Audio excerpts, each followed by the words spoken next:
Welcome to Man Talk, the podcast promoting biblical masculinity. In today's episode, we're going to discuss fatherhood in an episode entitled The Loving Father.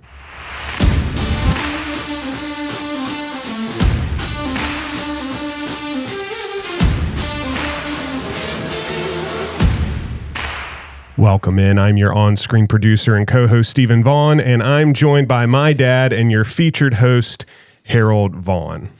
Yeah, really excited about the topic today, the topic of fatherhood. So important and so compelling in days like these. And today I get to be on the podcast with you talking about fatherhood. So I think it's going to be unique because you're my dad and you've been a dad now for...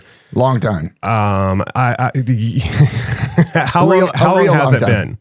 Well, around 40 years. Okay. I was going to say, I thought my eldest brother was about 40. So you've been a father for 40 years. I'm actually about to be a dad. Hooray. In January. So I'm getting ready to enter it. You've been in it for a while, and then you're my dad. I'm your son. So I think it's going to be a good episode as we discuss the loving father and what does that mean. Hopefully we'll have some really practical insights for you today. But it's been a really exciting time here. It's been a weird November, I think. The weather's been weird. It's been super warm. I think you were on the road, though, last week. Is that correct? I think you were preaching at a Fringe church in Northern Virginia. That's correct. I was on the water fishing for stripers prior to that, and then we were up in Winchester, Virginia with my good friend, Pastor Steve Rebert. Had a fantastic time with the men during the Sunday school hour and then with the church earlier that morning. It was great. Yes, and you're home for a while now. And that's great. And I have had the privilege to do a little hunting this November. And last week, this guy had been showing up around quite a bit. And I passed on him at least once or twice, and then finally decided to close the deal there towards the end of last week. It was great. So had a good time with that, and November is going really well for us. And hopefully whatever is happening in your life is bringing you joy here in your November. Well, today we're discussing fatherhood, and I want to start us off with a quote by Kent Nurburn. And he says this. He says, "It's easier to become a father than to be one. It's easier to become a father than to be one." How true is this? We live in a society where fatherhood has been abused, misused, and even more than either one of those, I think it's been abandoned in many cases. And I think that's in the stats. That would explain why, according to stats, 17.8 million children, give or take, in the USA, almost 1 in 4 live without a biological, step, or adoptive father in the home. What a tragedy that is. Fatherlessness is a huge problem. Somebody said the fun part of fatherhood is the act of procreation, and then after that comes the hard work of fatherhood. I'll tell you what, it's a hard work being a father. You know, God's ordained 3 institutions on planet Earth: family, government, and the church. When one institution usurps the authority that God gave another institution, it weakens both itself and the institution that it hijacked. And when the federal government decided to take the place of fathers in the homes and begin to pay women to get pregnant apart from marriage, relieving men of their responsibility to provide and take care of their families, it destroyed the moral fabric in many homes and many communities. And you know, maybe a man's greatest contribution could be raising godly children. I've got to thinking the other day that maybe my greatest accomplishment in life would be raising 3 hardworking, productive sons. This theme of God's design being usurped and being out of order.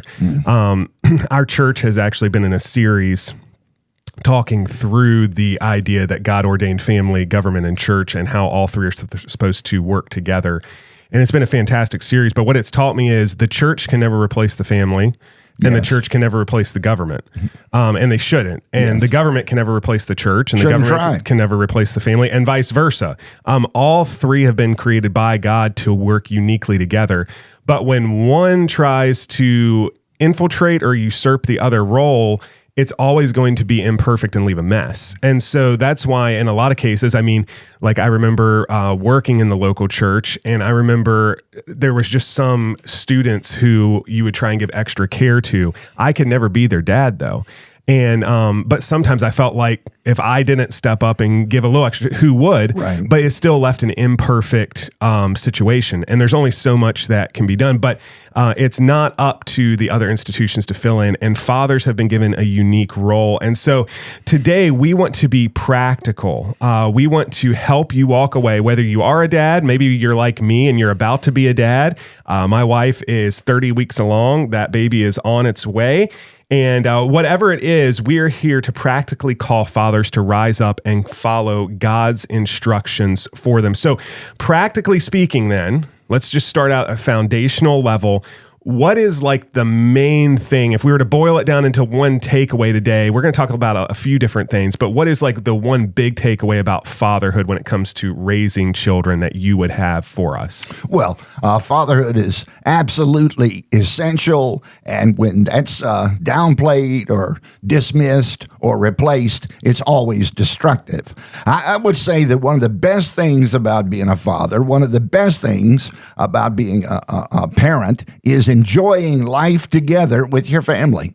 You know, we can work and make in our home a happy place. I mean, Debbie and I, we really tried to make our home a happy place. I know we weren't successful all the time, but it's not because we didn't try.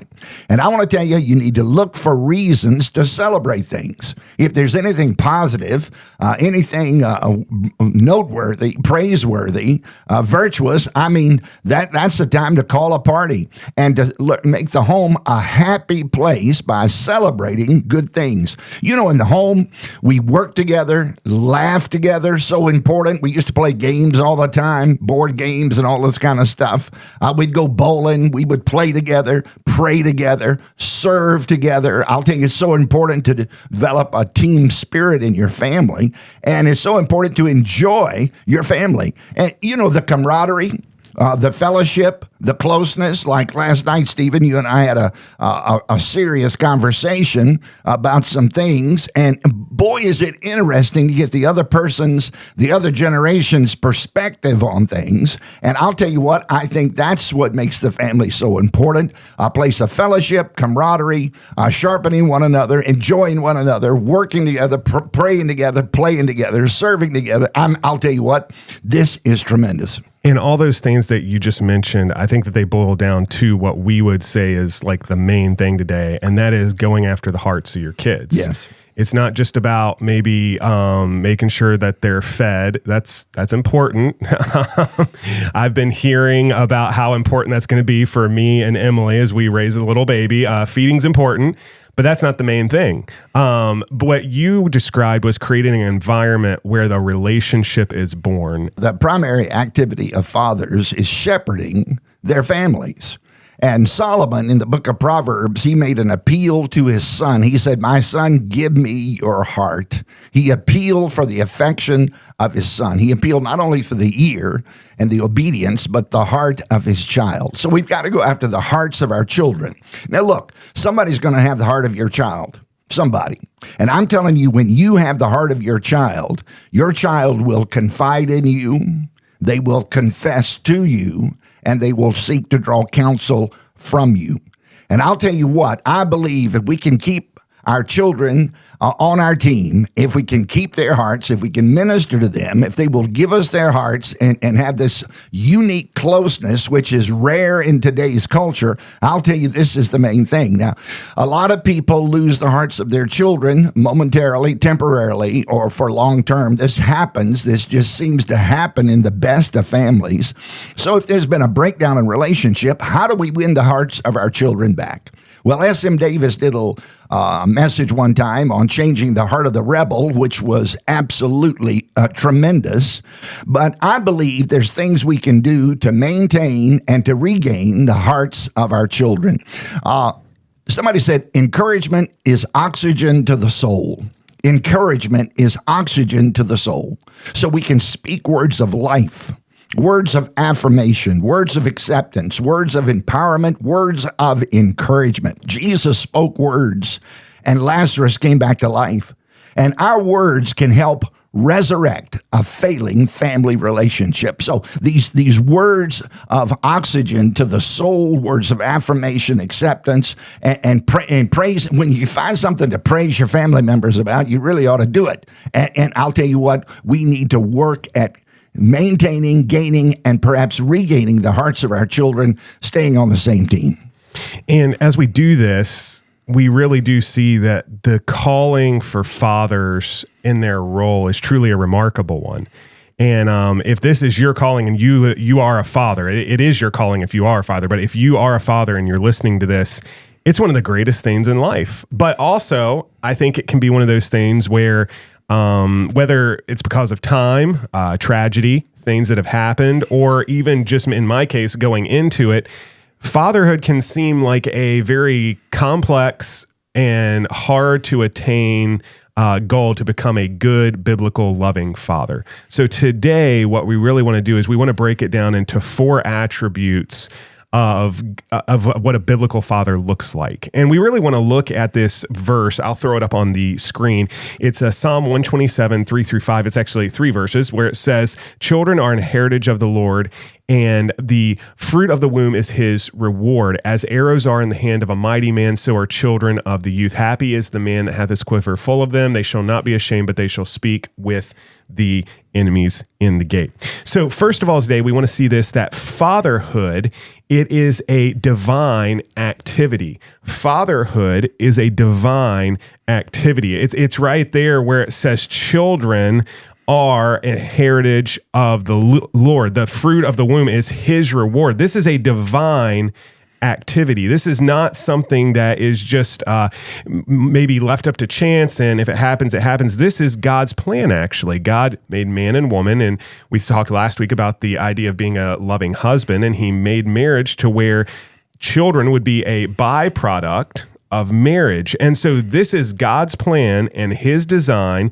And sometimes it doesn't happen. I know that there might be somebody listening who isn't able to have children. I actually was there for 7+ years of my marriage with Emily. So I do understand that doesn't always happen. We live in a broken down world. But God's ultimate design is that kids would be raised by parents who love him, and that they would raise them to love the Lord. Yeah, well, children are more than a byproduct. They're the main product of marriage. They're a heritage. They're a gift from God. You know, children are not an accident. Children are not the consequence of a malfunction in contraception. No. Children are a gift from God. I'll tell you what, children ought to be celebrated. I love babies. I can't wait. We've been so long to have a small baby around us all the time. This is going to be fantastic come January. And I'll tell you what, it is a divine activity. God gives us children. He gives us children for a reason, to bring them up in the nurture and admonition of the Lord. And he gives them to us. And I think the important thing to understand is he gives them. And it's that whole concept of, I believe it's Hannah and Samuel, right? In the Old Testament, of it's God's kid, not our kid. And so I think that we need to understand this divine activity, the divine nature of it.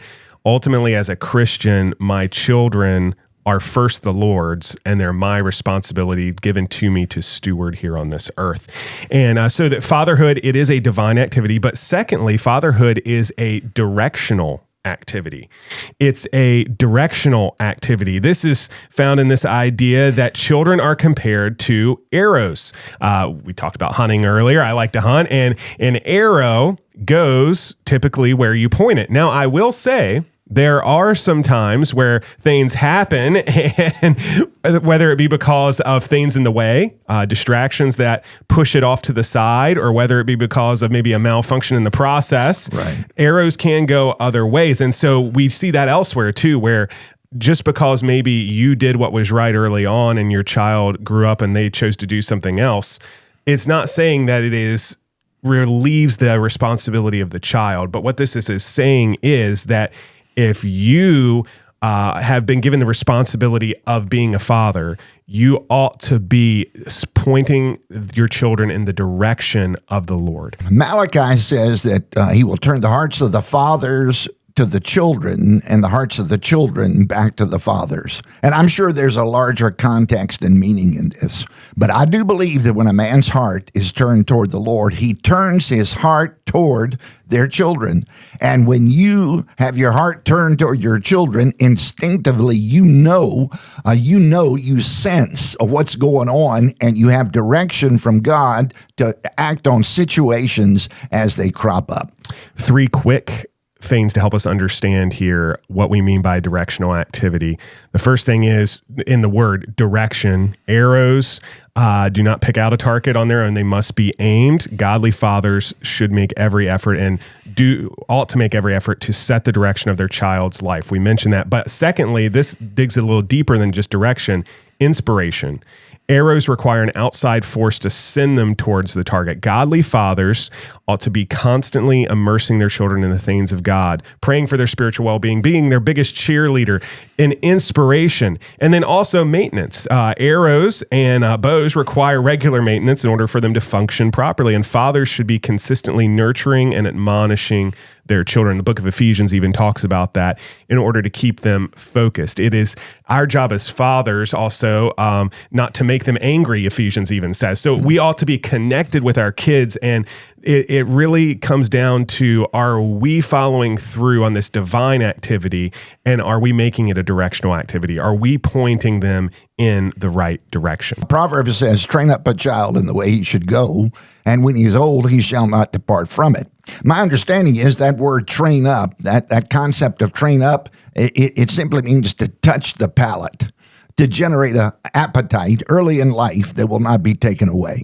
When a Jewish mother was weaning her child, they tell me she would reach in her mouth, get a little dab of that food she was chewing on, and she would put it in the baby's mouth. She would touch the palate. She would generate a desire, create an appetite. And I'll tell you, the things that you get an appetite for when you're young stick with you the rest of your life. My father lived to be 91. He was born on a tobacco farm in Southside, Virginia. When he was young, they touched his palate with country ham and red-eye gravy. You know what? He survived. He lived to be 91. So don't give me that health food talk, okay? But there was a generation of a desire and appetite. I was in Israel, and the Russian people visiting Israel, when it came breakfast time, they were over there eating raw herring, which smelled like catfish bait to me. But when they were young, they had a desire, an appetite generated through their taste buds.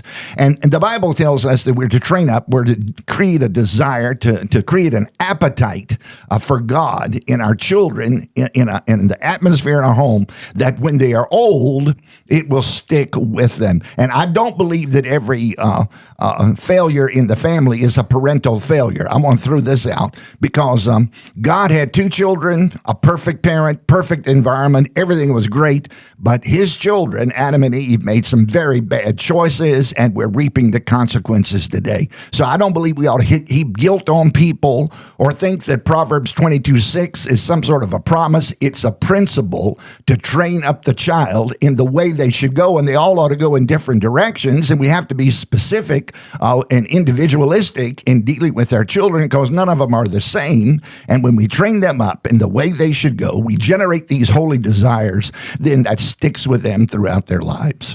So fathers, have you taken up this divine activity? Do you understand that it is given to you by God? Are you fulfilling the role that you should be as a husband so that you can also be the father God has called you to be? And also, are you pointing your children in the right direction? And no, we're never going to be perfect, but progress is important, and the direction that we are pointing our lives and pointing our families' lives and our children's lives ought to be towards the one who really matters, and that is God himself. We also see, though, that fatherhood, it is not just a divine activity and a directional activity, but it is also a delightful activity. Fatherhood is a delightful activity. You see that there in those verses where it talks about happy is the man that hath his quiver full of them, children. And fatherhood is a blessing. Sometimes I think in our modern day, I think it's very sad to watch our culture and how children and kids are viewed. Many times they're viewed as a burden or as expendable, or just, I think about even going out into public to a store and to watch how parents act with their kids. And I understand kids can be frustrating. I mean, I know I was frustrating as a kid, and I know that my kid will frustrate me sometimes. But just to watch that, how parents talk about their kids and then talk to their kids, it almost seems like they're burdened down by them. And this does not say that we ought to be burdened down by our kids. This says that we ought to be happy. And part of that is, as a delightful activity, we ought to be communicating how happy we are to be their father, I think, sometimes, because this is going to help them, and it's only going to inspire them more if we are happy about the process and not burdened down. When our children were small, we'd often hear parents say, boy, we can't wait to get out of town and get away from the children. We never felt like that. Not once did we ever feel, boy, we can't wait to get away from our children. We wanted to be with them.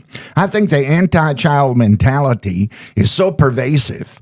Feminism has generated an anti-child mentality. More of like what you're referring to would be like radical feminism. Radical feminism. And like the abolishment of fatherhood and masculine roles, and we don't need a father and a mother. We just need mother. Like, that's what you're talking about, yeah, right? That's exactly what I'm talking about. You know, Hamas, they swept into Israel and beheaded infants. In America, we do this in clinics. And this is a serious problem, this anti-child mentality. Over in Britain, many times, you get the sense that adults don't like, or at least I've gotten this sense, that in some cultures, they really don't like the children at all. So they pawn them off on the state to educate and take care of and all this kind of stuff. When the fact of the matter is, when parents' hearts are turned toward God, I'm telling you, they delight in their children, they enjoy their children, their hearts are turned toward their children, and they instinctively know what to do to be the best for their children. And we as fathers must be delighting in this if we want our children to understand that the family is a delightful and happy place. Yes. And so if we as the parents and fathers work with your wives as mothers to be delighting in their role as well, but we must be delighting as fathers. If we want our kids to be happy, we ought to be happy. And if we're not happy about being their dad, then why should they be happy about being our children? And fatherhood is a delightful activity. It is a blessing to have children. And we ought to be understanding that blessing and communicating that blessing and taking advantage of that blessing. And as somebody who tried to have kids for a long time, it is a blessing. And when you don't have one, it makes you realize how great they actually are. And so we ought to be understanding that fatherhood is a delightful activity. But lastly, fatherhood is a discipleship activity.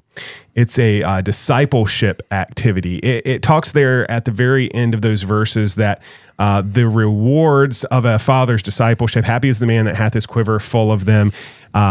They shall not be ashamed, but they shall speak with the enemies in the gate. Almost giving this idea in this context that this man, this father, these parents will raise these children and they will rise up and they will converse well. They will live a life as an adult and they will converse with the enemies in the gate, and the father, the parents, won't have to be ashamed of how they raise them.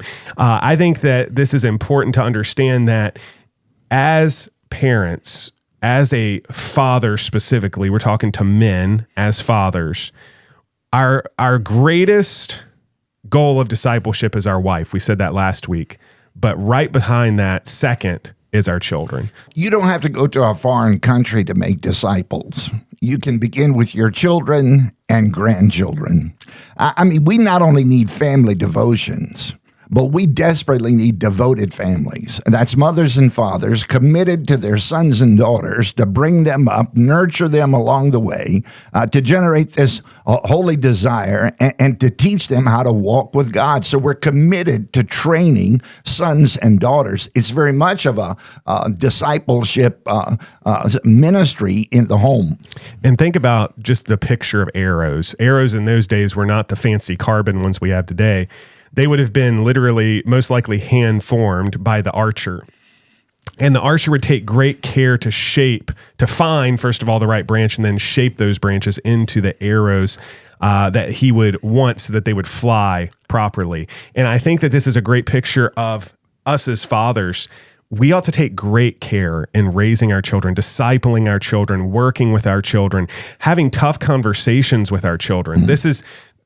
In this modern day, we can be afraid of the culture because, by the way, arrows, that speaks of danger, of war, whatever you want to say, like whether it's protection from something or going on the offensive, it speaks of that. And in our modern culture, there are so many pitfalls for students. I think of being a students pastor for several years and seeing all the ways that there's these temptations and things that 10 years ago we could have never imagined would be here. But as fathers, we ought to be taking time to disciple our kids and walking through life with them and being intentional in how we raise and treat them. Every father is a youth pastor. Every parent is a youth minister. If you have more than one child, you have your own youth group. And I personally believe that we need to emphasize the parent's responsibility and particularly the father's responsibility. Fathers, we are youth ministers. We are the primary youth pastor. Thank God if your church has a hot youth group where they can get supplementation. But what goes on at church or Christian school is never a replacement for what needs to be happening in the home. That's right. And we are raising, you said this in the notes, and I've heard this, and I love this quote, we're raising adults, not children, right? And that's so important. And so fathers, wherever you're at right now, here's the deal, okay?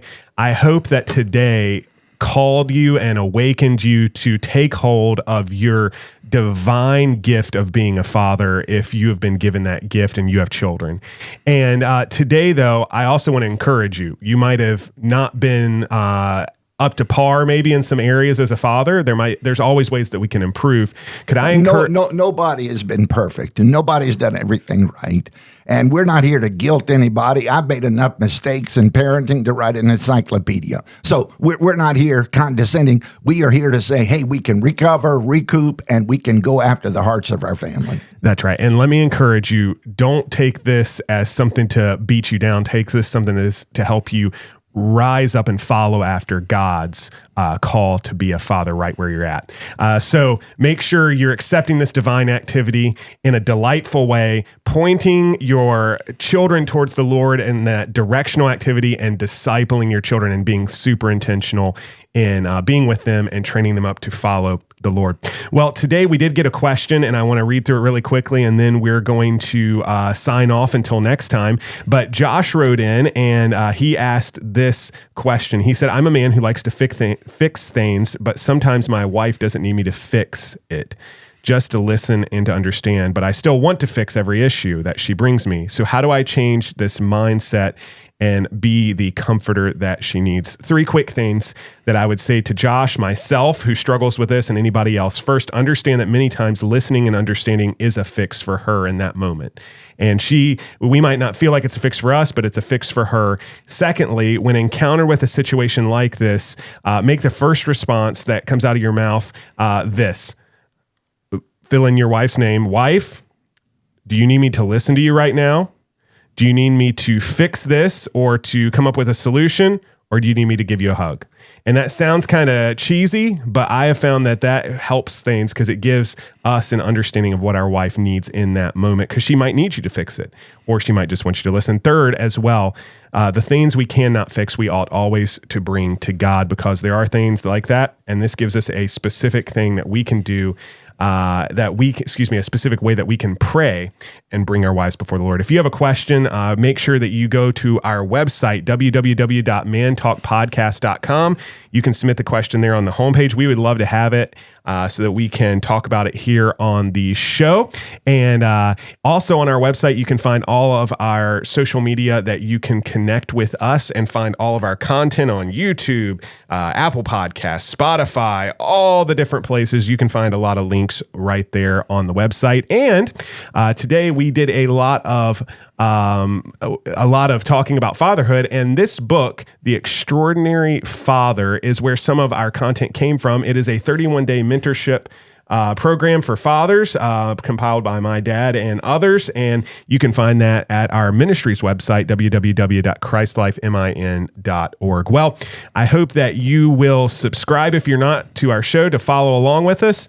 And we'll see you here next time on Man Talk as we continue on in understanding God's masculine mandate, and we talk about how God designed men to lead. We'll see you then.